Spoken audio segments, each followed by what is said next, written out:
ಅರಣ್ಯ ಅಧಿಕಾರಿಗಳಿಂದ ಸಾಕ್ಷ್ಯ ನಾಶ ಸಾಧ್ಯತೆ, ಗಂಭೀರ ಆರೋಪ ಮಾಡಿದ ಸಂಕೇತ್ ಪೂವಯ್ಯ. ಕಲ್ಲಳ್ಳ ಅರಣ್ಯ ವಲಯದಲ್ಲಿ ಕರ್ತವ್ಯದಲ್ಲಿದ್ದ ಚಾಲಕ ಗೋಪಾಲನ ಅಸಹಜ ಸಾವು ಹಿನ್ನೆಲೆ.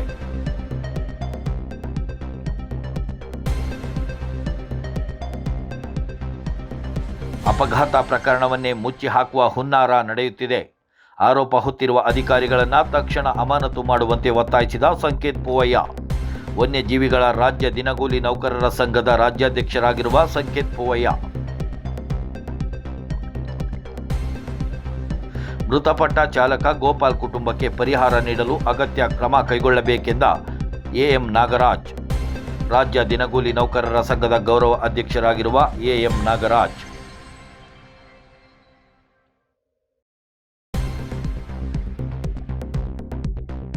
ಇಲಾಖೆಯಲ್ಲಿ ಚಾಲಕನಾಗಿ ಗೋಪಾಲ್ 30 ವರ್ಷ ಸೇವೆ ಸಲ್ಲಿಸಿದ್ದಾರೆ. ಇದೀಗ ಆತನ ಕುಟುಂಬ ಸಂಕಷ್ಟಕ್ಕೆ ಸಿಲುಕಿದೆ. ಇಲಾಖೆಯ ವತಿಯಿಂದ ಸಿಗುವ ಪರಿಹಾರ ತಕ್ಷಣ ನೀಡಬೇಕು. ನಿರ್ಲಕ್ಷ್ಯ ತೋರಿದಲ್ಲಿ ದಿನಗೂಲಿ ನೌಕರರು ಕೆಲಸಕ್ಕೆ ಗೈರಾಗುವ ಮೂಲಕ ಪ್ರತಿಭಟನೆ ನಡೆಸುತ್ತೇವೆ. ಹಿರಿಯ ಅಧಿಕಾರಿಗಳಿಗೆ ಎಚ್ಚರಿಕೆ ನೀಡಿದ ಎಎಂ ನಾಗರಾಜ್. ಘಟನೆ ನಡೆದ ಬಗ್ಗೆ ಅಲ್ಲಿನ ವಿದ್ಯಮಾನಗಳ ಎಳೆಯಾಗಿ ಬಿಚ್ಚಿಟ್ಟ ರಾಜ್ಯ ದಿನಗೂಲಿ ನೌಕರರ ಸಂಘದ ಗೌರವ ಅಧ್ಯಕ್ಷರು. ಕಲ್ಲಳ ಪ್ರಕರಣಕ್ಕೆ ಸಂಬಂಧಪಟ್ಟಾಗೆ ಏನು ಗೋಪಾಲ್ ಅಸಹಜ ಸಾವಾಗಿದೆ, ಈ ಬಗ್ಗೆ ನಂತರದ ಬೆಳವಣಿಗೆಗಳು ಏನಾದರೂ ಸರ್? ಅಧಿಕಾರಿಗಳ ಮೇಲೆ ಪೊಲೀಸ್ ಪುಕಾರು ದಾಖಲಾದ ನಂತರ ಮುಂದೆ ಯಾವ ರೀತಿ ಬೆಳವಣಿಗೆಗಳಾದವು ಅಂತೇಳಿ? ಈಗಾಗಲೇ ಕುಟ್ಟ ಪೊಲೀಸ್ ಠಾಣೆಗೆ ದಿವಂಗತ ಗೋಪಾಲ್ ಅವರ ಧರ್ಮಪತ್ನಿ ಚಿತ್ರಾ ಅವರು ದೂರನ್ನು ದಾಖಲು ಮಾಡಿದ್ದಾರೆ. ಈಗ 4-5 ಜನ ಆರೋಪಿಗಳಿದ್ದಾರೆ. ಮೊದಲನೇ ಆರೋಪಿ ಕಲ್ಲಳದ ವಲಯ ಅರಣ್ಯಾಧಿಕಾರಿ ರಾಜಶೇಖರ್ ರಾಜು ಅಂತಕ್ಕಂಥವ್ರು, ಮತ್ತು ಎರಡನೇ ಆರೋಪಿ ಉಪ ವಲಯ ಅರಣ್ಯಾಧಿಕಾರಿ ವೇಣುಗೋಪಾಲ್ ಅಂತಕ್ಕಂಥವ್ರು, ಮತ್ತು 2 ಅಲ್ಲಿ ಕೆಲಸ ಮಾಡ್ತಕ್ಕಂಥ ಶಿವು ಮತ್ತು ಅಭಿ ಅಂತಕ್ಕಂಥ ಸಿಬ್ಬಂದಿಗಳು, ಮತ್ತು ಪ್ರಕಾಶ್ ಅಂತಕ್ಕಂಥ ಗುತ್ತಿಗೆದಾರ್. ಈಗ ಇವ್ರ ಮೇಲೆ ಗಂಭೀರವಾದಂಥ ಪ್ರಕರಣ ಇದೆ, ದಾಖಲಾಗಿದೆ. ಈಗ ಕೊಲೆಯಲ್ಲದ ಅಪರಾಧಿಕ ಮಾನವ ಹತ್ಯೆ ಅಂತಕ್ಕಂಥದ್ದು ಸೆಕ್ಷನ್ 105 ಪ್ರಕಾರ, ಮತ್ತು ಅಪಘಾತವನ್ನು ಮರೆಮಾಚಿರ್ತಕ್ಕಂಥದ್ದು, ಪೊಲೀಸಿಗೆ ಮಾಹಿತಿ ಕೊಡದೇ ಇರತಕ್ಕಂಥದ್ದು. ಮತ್ತೊಂದು ಗಂಭೀರವಾದಂಥ ವಿಚಾರ ಅಂತ ಹೇಳಿದರೆ ಈ ಮರಣೋತ್ತರ ಪರೀಕ್ಷೆಯನ್ನು ಮಾಡ್ದೇನೆ ಮತ್ತು ಸಾಕ್ಷ್ಯವನ್ನು ನಾಶ ಮಾಡಿರ್ತಕ್ಕಂಥದ್ದು. 4 ಗಂಭೀರವಾದಂಥ ವಿಚಾರಗಳಿದೆ. ಈಗ ಪೊಲೀಸ್ನವರು ಪ್ರಕರಣ ದಾಖಲು ಮಾಡಿಕೊಂಡು ನಿನ್ನೆ ದಿವಸ ಮಾಜರನ್ನು ಮಾಡಿ ಈಗ ಆ ತನಿಖೆ ಸರಿಯಾದಂಥ ರೀತಿಯಲ್ಲಿ ನಡೀತಾ ಇದೆ. ಈಗ ನಾವು ಇಲ್ಲಿ ಕರ್ನಾಟಕ ರಾಜ್ಯದ ಅರಣ್ಯ ಇಲಾಖೆಯ ವನ್ಯಜೀವಿ ಘಟಕಗಳ ಗುತ್ತಿಗೆ ಆಧಾರದ ಮೇಲೆ ಇರ್ತಕ್ಕಂಥ ದಿನಗೂಲಿ ನೌಕರರ ಸಂಘದ ವತಿಯಿಂದ ಇಲ್ಲಿ ನಮ್ಮ ಸಂಘದ ರಾಜ್ಯದ ಗೌರವಾಧ್ಯಕ್ಷರಾದಂಥ ಸನ್ಮಾನ್ಯ ನಾಗರಾಜ್ರವರು ಇದ್ದಾರೆ, ಉಪಾಧ್ಯಕ್ಷರಾದ ಹರೀಶ್ರವರು ಮತ್ತು ನಮ್ಮ ಸಂಘದ ಪದಾಧಿಕಾರಿಗಳು ಕೂಡ ಇದ್ದಾರೆ. ಈಗ ನಮ್ಮ ಆಗ್ರಹ ಏನಂತ ಹೇಳಿದರೆ, ಈಗ ತನಿಖೆ ಸರಿಯಾದಂಥ ನಿಟ್ಟಿನಲ್ಲಿ ನಡಿಬೇಕು ಅಂತ ಹೇಳಿದರೆ ಮೊಟ್ಟ ಮೊದಲನೇದಾಗಿ ಸರ್ಕಾರ ಆರೋಪಿ ನಂಬರ್ 1 ಯಾರಿದ್ದಾರೆ ರಾಜಶೇಖರ್ ರಾಜು ವಲಯ ಅರಣ್ಯಾಧಿಕಾರಿ ಕಲ್ಲಾಳ ಅವರ ಮೇಲೆ ಗಂಭೀರವಾದಂಥ ಪ್ರಕರಣ ಮಾನವ ಹತ್ಯೆ ದಾಖಲಾಗಿರ್ತಕ್ಕಂಥದ್ದು. ಅವರನ್ನು ತಕ್ಷಣ ಅವರನ್ನು ಅಮಾನತು ಮಾಡ್ತಕ್ಕಂಥ ಕೆಲಸವನ್ನು ತಕ್ಷಣ ಮಾಡಬೇಕು. ಯಾಕೆ ಈ ಕೆಲಸ ಆಗಬೇಕು ಅಂತ ಹೇಳಿದರೆ, ಈಗ ತನಿಖೆ ಆಗುವಂಥ ಸಂದರ್ಭದಲ್ಲಿ ಅಲ್ಲಿ ಇರ್ತಕ್ಕಂಥ ಸಾಕ್ಷಿಗಳು ಬಹುತೇಕ ಗುತ್ತಿಗೆ ಆಧಾರದ ಮೇಲೆ ದಿನಗೂಲಿಯಲ್ಲಿ ಕೆಲಸ ಮಾಡ್ತಕ್ಕಂಥವ್ರು ಇದ್ದಾರೆ. ಈ ಅಪಘಾತ ನಡೆದಂಥ ಸಂದರ್ಭದಲ್ಲೂ ಕೂಡ ಸುತ್ತಮುತ್ತಲಿದ್ದಂಥದ್ದು ಆ ನೌಕರರೇ ಇರ್ತಕ್ಕಂಥದ್ದು, ಮತ್ತು ಅರಣ್ಯ ಇಲಾಖೆಯ ಕಾಯಂ ನೌಕರರು ಕೂಡ ಕೆಳಮಟ್ಟದಲ್ಲಿ ಕೆಲಸ ಮಾಡ್ತಕ್ಕಂಥ ಕಾವಲುಗಾರರು ಅವರು ಇವರು ಇರ್ತಕ್ಕಂಥದ್ದು. ಆದ್ದರಿಂದ ಖಂಡಿತವಾಗಲೂ ಅವ್ರನ್ನ ಸೇವೆಯಲ್ಲಿ ಮುಂದುವರಿಸಿದರೆ ಸರಿಯಾದಂಥ ರೀತಿಯಲ್ಲಿ ಸಾಕ್ಷ್ಯಗಳು ಸಂಗ್ರಹ ಆಗೋದಿಲ್ಲ ಅಂತ ಹೇಳ್ತಕ್ಕಂಥದ್ದು. ಅದರಿಂದ ಮತ್ತೊಮ್ಮೆ ನಾನು ಆಗ್ರಹ ಮಾಡ್ತೇನೆ, ತಕ್ಷಣ ಅವರನ್ನು ಈ ತನಿಖೆ ಮುಗಿಯೋ ತನಕ ಅವರನ್ನು ಅಮಾನತಿನಲ್ಲಿ ಇಡಬೇಕು ಅಂತ ಹೇಳ್ತಕ್ಕಂಥದ್ದು. ಮತ್ತು ವಿರಾಜಪೇಟೆ ವಿಧಾನಸಭಾ ಕ್ಷೇತ್ರದ ಶಾಸಕರು ನಮ್ಮ ಮುಖ್ಯಮಂತ್ರಿಗಳ ಕಾನೂನು ಸಲಹೆಗಾರರಾದಂಥ ಮಾನ್ಯ AS ಪೊನ್ನಣ್ಣನವರು ಅವರನ್ನು ಈಗ ಕುಟುಂಬ ಸದಸ್ಯರು, ಅವರ ಧರ್ಮಪತ್ನಿ ಮತ್ತು 3 ಮಕ್ಕಳು ಅವ್ರನ್ನ ಭೇಟಿ ಮಾಡಿದಂಥ ಸಂದರ್ಭದಲ್ಲಿ ಅವರಿಗೆ ಸಂಪೂರ್ಣವಾಗಿ ನ್ಯಾಯ ಸಿಗುವ ತನಕ ಅವರಿಗೆ ಸಂಪೂರ್ಣವಾದಂಥ ಸಹಕಾರವನ್ನು ಕೊಡ್ತೀನಿ ಅಂತ ಹೇಳ್ತಕ್ಕಂಥ ವಿಶ್ವಾಸವನ್ನು ಅವರಿಗೆ ಅವರು ವ್ಯಕ್ತಪಡಿಸಿದ್ದಾರೆ. ಅವರಿಗೆ ಆಶ್ವಾಸನೆಯನ್ನು ಕೂಡ ಅವರು ಕೊಟ್ಟಿದ್ದಾರೆ.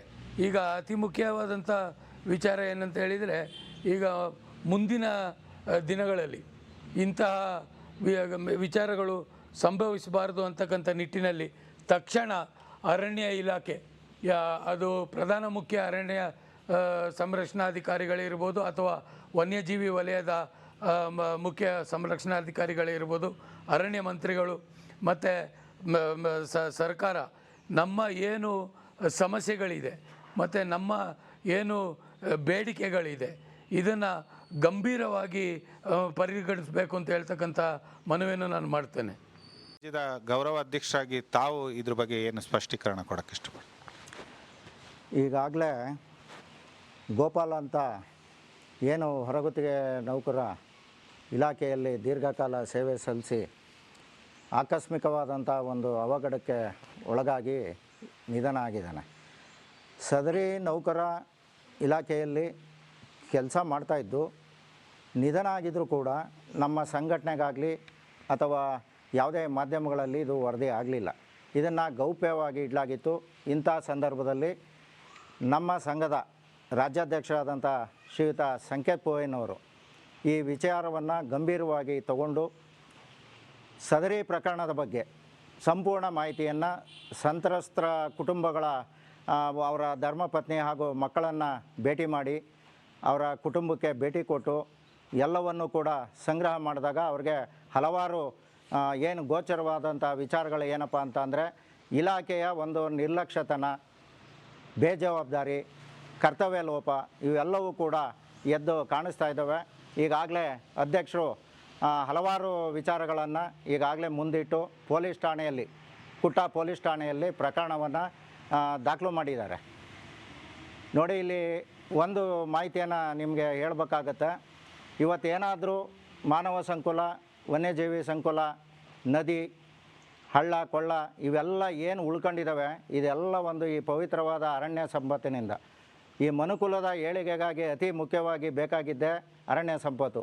ಇಂಥ ಅರಣ್ಯ ಸಂಪತ್ತನ್ನು ಕಾಯುವಂತಹ ಸಿಬ್ಬಂದಿಗಳು ಇವತ್ತು ಯಾವ ಸ್ಥಿತಿಯಲ್ಲಿದ್ದಾರೆ ಅಂದರೆ, ಅವರ ಜೀವನ ಭಾಳ ಶೋಚನೀಯವಾಗಿದೆ. ದಿನದ ಒಂದು ಹೊತ್ತಿನ ಕೂಳಿಗೆ ಪರದಾಡುವಂಥ ಪರಿಸ್ಥಿತಿ ಬಂದಿದೆ. ಇವತ್ತು ಇಲಾಖೆಯಲ್ಲಿ ಕಳೆದ 16-17 ಅವಧಿಯಲ್ಲಿ ಇದ್ದಂತಹ ನೌಕರರಿಗೂ 17 ನಂತರ ಕೆಲಸ ಮಾಡ್ತಾ ಇರೋವಂಥ ನೌಕರರಿಗೂ ಅಜಗಜಾಂತರ ವ್ಯತ್ಯಾಸ ಇದೆ. 17ಕ್ಕಿಂತ ಹಿಂದೆ ಇವರೆಲ್ಲರೂ ಕೂಡ ಇಲಾಖೆ ನೌಕರರಾಗಿದ್ದರು, ಇಲಾಖೆಗೆ ಉತ್ತರದಾಯಿಗಳಾಗಿರ್ತಿದ್ರು. ಎಲ್ಲೋ ಒಂದು ಕಡೆ ತಮ್ಮ ಸೇವಾ ಭದ್ರತೆ ಆಗ್ಬೋದು, ತಾವು ಮುಂದೆ ಇಲಾಖೆಯ ಒಬ್ಬ ನೌಕರ ಆಗ್ತೀನಿ ಅನ್ನೋ ಒಂದು ಕನಸನ್ನು ಕಟ್ಕೊಂಡಿದ್ರು. ಆದರೆ 2017 ನಂತರದಲ್ಲಿ ಇಲಾಖೆಯ ಒಂದು ಕುತಂತ್ರದಿಂದ ಇವ್ರಿಗೆ ಬೇಕಾಗಿರ್ತಕ್ಕಂತಹ ಒಂದು ಕಮಿಷನ್ ಆಸೆಗೋಸ್ಕರ ಇವತ್ತು ದಿನಗೂಲಿ ನೌಕರರನ್ನು ಗುತ್ತಿಗೆ ಏಜೆನ್ಸಿಯವ್ರಿಗೆ ಮಾರಾಟ ಮಾಡಿದ್ದಾರೆ. ಯಾವ ರೀತಿ ಮಾರಾಟ ಆಗಿದೆ ಅಂತಂದರೆ, ನೋಡಿ, ಇವತ್ತು ಆ ಗೋಪಾಲ್ ಅನ್ನೋ ವ್ಯಕ್ತಿ ನಿಧನ ಆಗಿದ್ದಾನೆ. ಆ ನಿಧನ ಆಗಿರ್ತಕ್ಕಂತಹ ಗೋಪಾಲ ಯಾರು ಅಂತ ಹೇಳಿ ಆ ಗುತ್ತಿಗೆದಾರನಿಗೆ ಗೊತ್ತಿಲ್ಲ.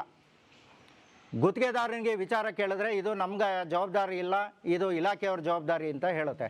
ಇಲಾಖೆ ಕೇಳಿದ್ರೆ ಹೇಳ್ತಾರೆ, ನಾವು ಈಗಾಗಲೇ ಅವ್ರನ್ನ ಏಜೆನ್ಸಿಗೆ ವಹಿಸಿರೋದ್ರಿಂದ ಎಲ್ಲವನ್ನು ಅವರು ಏಜೆನ್ಸಿಯವ್ರು ನೋಡ್ಕೋತಾರೆ ಅಂತ ಹೇಳ್ತಾರೆ.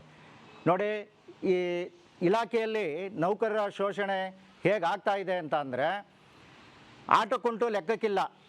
ಅವನೇನಾದರೂ ಒಂದು ಹೆಚ್ಚಾಗಿ ಮಾತಾಡ್ದ ಅಂತಂದರೆ ಅವನು ಅವತ್ತು ಕೆಲಸಕ್ಕೆ ಬೇಡ.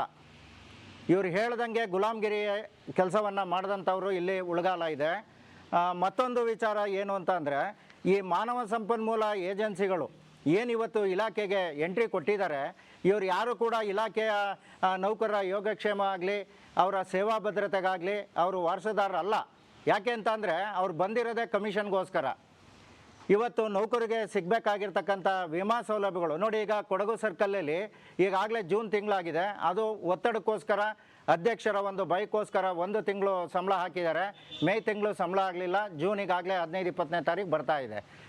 ಈಗ ಶಾಲೆಯ ಪ್ರಾರಂಭದ ಸಮಯ ಆಗಿರೋದ್ರಿಂದ ನೌಕರರು ದಿನಗೂಲಿ ಸಂಬಳವನ್ನೇ ನಂಬ್ಕೊಂಡಂಥ ನೌಕರರು ಮಕ್ಕಳು ವಿದ್ಯಾಭ್ಯಾಸ ಮಾಡಿಸೋದು ಹೇಗೆ, ಅವರ ಜೀವನ ಯಾವ ರೀತಿ ನಡಿಬೇಕು, ಇದನ್ನು ಇಲಾಖೆ ಅಧಿಕಾರಿಗಳು ಯೋಚನೆ ಮಾಡ್ತಾ ಇಲ್ಲ. ಅವ್ರಿಗೇನಪ್ಪ ಅಂತ ಅಂದರೆ ಅವ್ರಿಗೆ ಅವ್ರದ್ದೇ ಆದಂತಹ ಒಂದು ಭವ್ಯ ಬಂಗಲೆಗಳಿದ್ದಾವೆ, ವಾಹನಗಳಿದೆ, ಆಫೀಸ್ನಲ್ಲಿ ಕೆಲಸ ಮಾಡಲಿಕ್ಕೆ ಕೈಗೊಬ್ಬರು ಕಾಲ್ಗೊಬ್ರು ಇದ್ದಾರೆ. ಅವ್ರಿಗೆ ಕಷ್ಟ ಹೇಗೆ ಗೊತ್ತಾಗುತ್ತೆ? ನೌಕರಿಗೆ ಸಂಬಳ ಆದ್ರೇನು ಬಿಟ್ರೇನು, ಗಡಿ ಕಾಯಬೇಕು. ನೋಡಿ, ಇವತ್ತು ಮಳೆಗಾಲ ನಡೀತಾ ಇದೆ. ಇಂಥ ತೀವ್ರತರವಾದಂಥ ಮಳೆಗಾಲದಲ್ಲೂ ನಮ್ಮ ನೌಕರರು ಏನಿವತ್ತು ಮುಂಚೂಣಿ ಸಿಬ್ಬಂದಿ ಇದ್ದಾರೆ, ಕಾಡಲ್ಲಿ ಜೀವನ ಮಾಡ್ತಾ ಇದ್ದಾರೆ. ಮಳೆ ಇಲ್ಲ, ಚಳಿ ಇಲ್ಲ, ಎಲ್ಲವನ್ನೂ ಲೆಕ್ಕಿಸ್ದೇನೆ ಇವತ್ತು ಅವರು ಕರ್ತವ್ಯದಲ್ಲಿ ತೊಡಗಿಸ್ಕೊಂಡಿದ್ದಾರೆ ಅಂದರೆ ಹಾಗಾದರೆ ಸರ್ಕಾರದ ಜವಾಬ್ದಾರಿ ಏನಿಲ್ವಾ? ಮಾನ್ಯ ಸಚಿವರು ಯಾವ ಇಲಾಖೆಯಲ್ಲಿ ಯಾವ ಕೆಲಸ ನಡೀತಾ ಇದೆ ಅನ್ನೋದನ್ನು ಅವರು ವೈಜ್ಞಾನಿಕವಾಗಿ ಮನಗಾಣಬೇಕು. ಇವತ್ತು ಯಾವುದೋ ಒಂದು ಕಚೇರಿಯಲ್ಲಿ ಬೆಳಗ್ಗೆ 10 ಗಂಟೆಗೆ ಹೋಗಿ ಒಂದು ಅಟೆಂಡ್ರು ಕೆಲಸ ಮಾಡೋನು ಒಂದೇನೆ, ದಿನದ 24 ಗಂಟೆ ದಟ್ಟಾರಣ್ಯ ಪ್ರದೇಶಗಳಲ್ಲಿ ವನ್ಯಜೀವಿ ದಾಳಿ, ಹುಲಿ ದಾಳಿ, ಆನೆ ದಾಳಿ, ಇಂಥ ಒಂದು ಸಂಕಷ್ಟದಲ್ಲಿ ಯಾವತ್ತು ಅವ್ನಿಗೆ ಎಷ್ಟೊತ್ತಿಗೆ ಏನು ಬೇಕಾದರೂ ಆಗ್ಬೋದು. ಪ್ರಾಣ ಭಯದಲ್ಲಿ ಕೆಲಸ ಮಾಡುವಂಥ ನೌಕರು ಒಬ್ಬ, ಕಚೇರಿಯಲ್ಲಿ ಕುಳಿತು ಸಂಬಳ ತೊಗೊಂಡು ಹೋಗೋರು ಇಬ್ಬರು ಕೂಡ ಒಂದೇ ಆಗಿದ್ದಾರೆ. ಈ ಸಂದರ್ಭದಲ್ಲಿ ನಮ್ಮ ಮಾನ್ಯ ಅಧ್ಯಕ್ಷರು ಈಗಾಗಲೇ ಸಾಕಷ್ಟು ಕೆಲಸಗಳನ್ನು ಕೈಗೆ ತೊಗೊಂಡಿದ್ದಾರೆ. ಅದರಲ್ಲೂ ಇದು ಮುಖ್ಯವಾಗಿ ಏನಿವತ್ತು ಮೃತ ಗೋಪಾಲ ಇಲಾಖೆಯಲ್ಲಿ 20-25 ವರ್ಷಗಳು ಕೆಲಸ ಮಾಡಿದರೂ ಕೂಡ ಇವತ್ತು ಅವನ ಸೇವಾ ದಾಖಲಾತಿಗಳು ಇಲ್ಲ. ಗೋಪಾಲ ಯಾರು ಅಂದರೆ ನಮಗೆ ಗೊತ್ತಿಲ್ಲ ಅಂತ ಹೇಳುವಂಥ ಪರಿಸ್ಥಿತಿ ಇದೆ. ಈಗ ಅವನಿಗೆ ಕರೆಕ್ಟಾಗಿ ESI PF ಮಾಡಿದ್ದೇ ಆಗಿದ್ದಲ್ಲಿ ESI ಒಂದು ನಿಗದಿಯಾದಂಥ ಸಮಯದಲ್ಲಿ ತುಂಬಿದ್ದೇ ಆಗಿದ್ದರೆ ಅವರಿಗೆ 10 ಲಕ್ಷ ರೂಪಾಯಿ ಪರಿಹಾರವನ್ನು ಗುತ್ತಿಗೆದಾರ ಇಮಿಡಿಯೇಟಾಗಿ ಅವ್ರ ಖಾತೆಗೆ ಕೊಡಬೇಕಾಗಿತ್ತು. ಸರ್ಕಾರದ ಆದೇಶ ಮತ್ತು ಸುತ್ತೋಲೆಗಳ ಪ್ರಕಾರ ಯಾವುದೇ ದಿನಗೂಲಿ ಇರಲಿ, ಹಂಗಾಮಿ ಇರಲಿ, ಕಾಯಂ ಸರ್ಕಾರಿ ನೌಕರ ಕರ್ತವ್ಯದ ವೇಳೆ ಆಘಾತಕ್ಕೊಳಗಾದರೆ, ಅಪಘಾತ ಆದರೆ, ವನ್ಯಜೀವಿ ದಾಳಿ ಆದರೆ 20 ಲಕ್ಷ ಪರಿಹಾರ ಕೊಡಬೇಕು, ಹೆಚ್ಚುವರಿಯಾಗಿ 10 ಲಕ್ಷ ಕೊಡಬೇಕು ಅಂತ ಹೇಳಿ ಸರ್ಕಾರದ ಆದೇಶ ಇದೆ. ಇದನ್ನು ಕೊಡಬೇಕು ಅನ್ನೋ ಒಂದೇ ಒಂದು ಕಾರಣಕ್ಕೆ ಈ ವಲಯ ಅರಣ್ಯಾಧಿಕಾರಿ ಇದನ್ನು ಮರೆಮಾಚಿದ್ದಾರೆ. ಇವರೇನು ಜೇಬಿಂದ ಕೊಡ್ತಾ ಇರಲಿಲ್ಲ. ಯಾಕೆಂದರೆ ಗೋಪಾಲ್ ಅನ್ನೋರು ರಾತ್ರಿ 10:30 ಕರ್ತವ್ಯದ ಮೇಲೆ ಇದ್ದಾರೆ. ವಾಹನ ಅಪಘಾತ ಆಗಿದ್ರು ಕೂಡ ವಾಹನದ ಸ್ಥಳವನ್ನು ಮಜರ್ ಮಾಡಿಸಿಲ್ಲ, ಹಿರಿಯ ಅಧಿಕಾರಿಗಳ ಗಮನಕ್ಕೆ ತಗೊಂಬಂದಿಲ್ಲ. ಯಾಕಾಗಿ? ಈ ಥರದ ಎಲ್ಲ ಆರೋಪಗಳು ಇಲಾಖೆಯ ಮೇಲೆ ಇದ್ದಾವೆ. ಅದನ್ನು ನಮ್ಮ POA ಸಾಹೇಬರು ಸ್ಪಷ್ಟವಾಗಿ ತಮ್ಮ ಆರೋಪದಲ್ಲಿ ಪಟ್ಟಿ ಮಾಡಿ ಅದನ್ನು ಪೊಲೀಸ್ ಠಾಣೆಯಲ್ಲಿ FIR ದಾಖಲು ಮಾಡಿದ್ದಾರೆ. ಮುಂದಿನ ದಿನಗಳಲ್ಲಿ ನೌಕರರಿಗೆ ಒಂದು ಸೇವಾ ಭದ್ರತೆ ಸಿಗಬೇಕು. ನೋಡಿ, ಇವತ್ತು ಅವ್ರ ಕುಟುಂಬ ಅನಾಥ ಆಗಿದೆ, 3 ಜನ ಮಕ್ಕಳಿದ್ದಾರೆ. ಏನಿದೆ ಈಗ ಅವನಿಗೆ? ಪಿಂಚಣಿ ಇದೆಯಾ? ಇಲ್ಲ ಅವನ ಕುಟುಂಬಕ್ಕೆ ಏನಾದರೂ ಉದ್ಯೋಗ ಕೊಡ್ತಾ ಇದೆಯಾ? ಇಲ್ಲ ಸರ್ಕಾರದಿಂದ ಬರುವಂಥ 20 ಲಕ್ಷ ಪರಿಹಾರ ಏನಾದರೂ ಕೊಡಲಿಕ್ಕೆ ಇಲಾಖೆ ಮುಂದಾಗಿದೆಯಾ? ಈ ಥರದನ್ನೆಲ್ಲ ಇವರು ಇಲಾಖೆ ನೌಕರರಿಗೆ ವಂಚನೆ ಮಾಡ್ತಾ ಇದೆ. ಇದು ನಾವು ಅದನ್ನು ತೀವ್ರವಾಗಿ ಖಂಡನೆ ಮಾಡ್ತಾ ಇದ್ದೀವಿ. ನೌಕರರಿಗೆ ಸಕಾಲದಲ್ಲಿ ಸಂಬಳ ಆಗುವಂಥ ವಿಚಾರ ಇರ್ಬೋದು, EPF ESI ಇರ್ಬೋದು. ನೋಡಿ, ಈಗ ಇಲಾಖೆಯಲ್ಲಿ ವಾಹನ ಚಾಲಕರ ಹುದ್ದೆ ಕಳೆದ 20 ವರ್ಷಗಳಿಂದ ವಾಹನ ಚಾಲಕರು ಇವತ್ತು ನೇಮಕಾತಿ ಆಗಿಲ್ಲ ಅಂದರೆ ಅದರ ಅರ್ಥ ಏನು? ಇವ್ರಿಗೆ ಹಂಗಾಮಿ ಚಾಲಕರು ಬೇಕು. ಯಾಕೆ ಅಂತ ಅಂದರೆ ಇವರು ಚಾಕ್ರಿಯನ್ನು ಮಾಡ್ಲಿಕ್ಕೆ ಬೇಕು ಅವರು. ಅದೇ ಒಬ್ಬ ಕಾಯಂ ಚಾಲಕ ಆದರೆ 8 ಗಂಟೆಗಳ ಡ್ಯೂಟಿ ಮಾಡ್ತೀನಿ ಸರ್, ಆದಮೇಲೆ ನೀವು ಇನ್ನೊಬ್ಬರು ಕರೆಸ್ಕೊಳ್ಳಿ ಅಂತ ಹೇಳ್ತಾನೆ. ಆದರೆ ಹಂಗಾಮಿ ವಾಹನ ಚಾಲಕ ಆದರೆ ಸಮಯದ ನಿಗದಿ ಇರಲ್ಲ, ಕರೆದಾಗ ಹೋಗಬೇಕು, ಅವ್ರ ಮಕ್ಕಳು ಶಾಲೆಗೆ ಕರ್ಕೊಂಡು ಹೋಗಬೇಕು, ಮನೆಗೆ ತರಕಾರಿ ತರಬೇಕು, ಅವ್ರು ಕೇಳಿದ್ದನ್ನು ತಂದುಕೊಡ್ಬೇಕು. ಇಂಥ ಒಂದು ವ್ಯವಸ್ಥೆಯಲ್ಲಿ ಇವತ್ತು ಚಾಲಕರದು ಶೋಚನೀಯ ಸ್ಥಿತಿ. ಈ ಮಂಜುನಾಥ್ ಅಂತ ವಾಹನ ಚಾಲಕ ಕಳೆದ 6-7 ವರ್ಷಗಳ ಹಿಂದೆ ಮಡಿಕೇರಿಯ ಅರಣ್ಯ ಭವನದಲ್ಲೇ ನೇಣಾಕಿ ಸತ್ತೋದ. ಇವತ್ತಿನವರೆಗೂ ಅವನ ಕುಟುಂಬಕ್ಕೆ ನ್ಯಾಯ ಸಿಗಲಿಲ್ಲ. ಯಾಕೆ ಅಂದರೆ ಅವತ್ತು POA ಹೋರಾಟ ಮಾಡಲಿಕ್ಕೆ ಇರಲಿಲ್ಲ. ಸಂಘಟನೆಯಿಂದ ಪ್ರತಿಭಟನೆ ಮಾಡಿದ್ವಿ, ನಾವು ಹೋರಾಟ ಮಾಡಿದ್ವಿ, ಪೊಲೀಸ್ ಠಾಣೆಯಲ್ಲಿ ದೂರು ದಾಖಲಾಗಿದ್ದರೂ ಕೂಡ ಆ ನೌಕರರ ಕುಟುಂಬಕ್ಕೆ ಇವತ್ತು ನ್ಯಾಯ ಸಿಗಲಿಲ್ಲ. ಇದೇ ನಾಗರಹೊಳೆ ವ್ಯಾಪ್ತಿಯಲ್ಲಿ ಬರ್ತಕ್ಕಂಥ HD ಕೋಟೆ ಸರಗೂರಲ್ಲಿ RRT ವಾಹನ ಚಾಲಕ ಒಬ್ಬ ಇಲಾಖೆಯ ಕಿರುಕುಳದಿಂದ ವಿಷ ಕುಡಿದು ಆತ್ಮಹತ್ಯೆಗೆ ಪ್ರಯತ್ನ ಮಾಡ್ದ.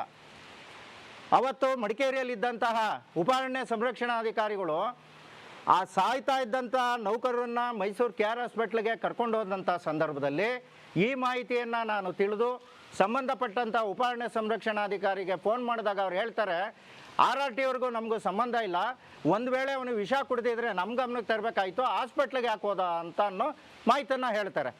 ಏನಿದ್ರ ಅರ್ಥ?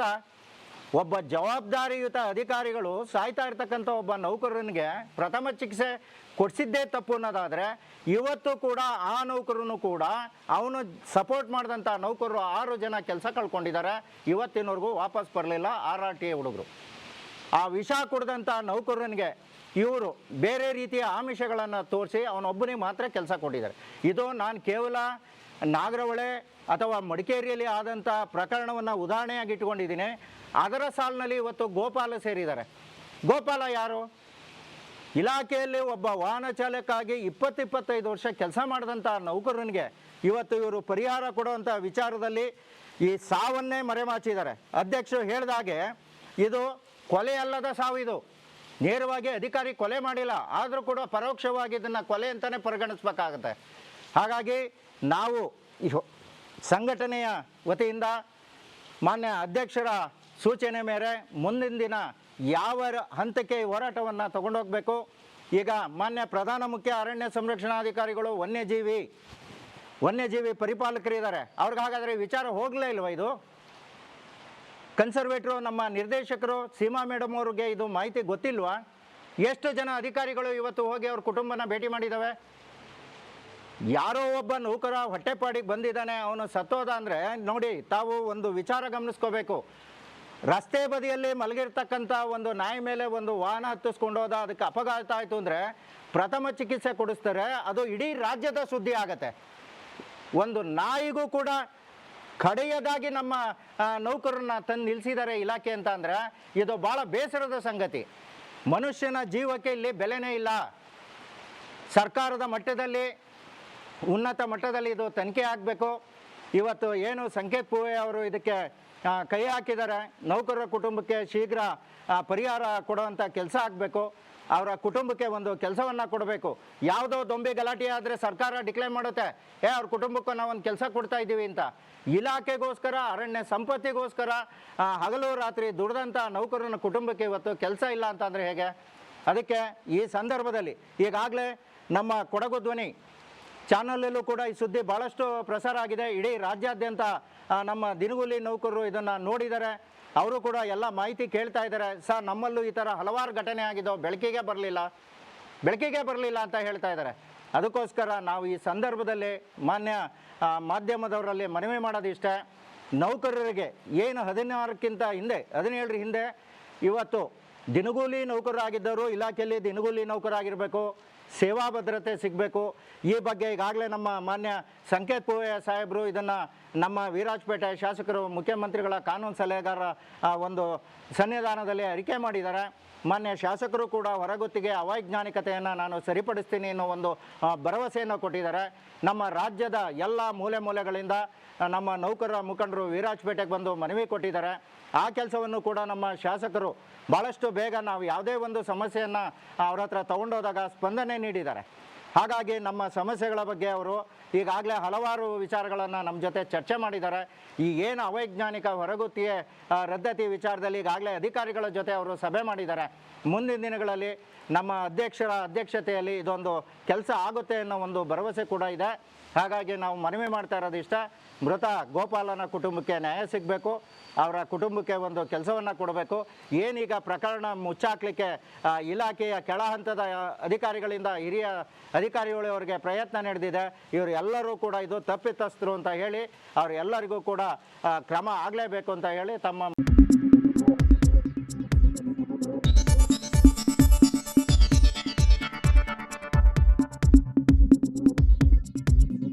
ನಾನು ನಿಮ್ಮ ಜಗದೀಶ್, ಕೊಡಗು ಧ್ವನಿ ಡಿಜಿಟಲ್ ಮೀಡಿಯಾದಿಂದ. ನಮ್ಮ ಚಾನಲನ್ನು ಸಬ್ಸ್ಕ್ರೈಬ್ ಮಾಡಿ, ಲೈಕ್ ಮಾಡಿ, ಶೇರ್ ಮಾಡಿ.